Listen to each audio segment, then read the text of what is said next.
అన్నమయ్య జిల్లా రాయచోటి నియోజకవర్గం లక్కిరెడ్డిపల్లిలో శ్రీ కళ్యాణ వెంకటేశ్వర స్వామి ఆలయంలో జనసేన ఆర్య శుద్ధి కార్యక్రమంలో పాల్గొన్న మండల ఇన్ఛార్జ్ నిమ్మనపల్లి పవన్ కుమార్, టీడీపీ యువ నాయకుడు మదనమోహన్, బీజేపీ కృష్ణయ్య, కూటమి నాయకులు తిరుమలలో లడ్డు అపవిత్రమైన కారణంగా రాష్ట్ర ఉప ముఖ్యమంత్రి కొనతెల పవన్ కళ్యాణ్ పిలుపు మేరకు ఆలయ శుద్ధి కార్యక్రమం రాష్ట్ర మొత్తంలో 7 రోజుల పాటు జరపాలని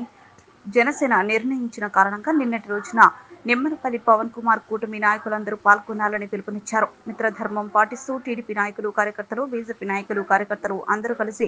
కళ్యాణ వెంకటేశ్వర స్వామి ఆలయాన్ని నీటితో శుద్ధి చేసి పసుపు నీళ్లు చల్లి అలాగే స్వామివారి ప్రతిమ ముందు అందరూ మోకరిల్లి స్వామి జరిగినటువంటి తప్పుకు మమ్మల్ని అందరినీ మన్నించాలని, రాష్ట్రమంతా ప్రజలు సుభిక్షంగా జీవించాలని ఆయన వేడుకున్నారు.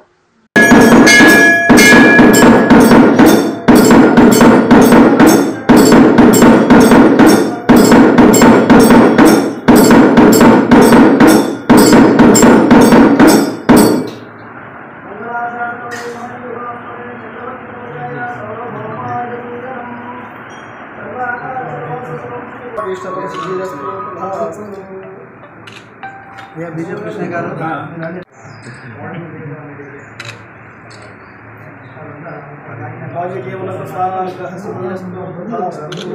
ओके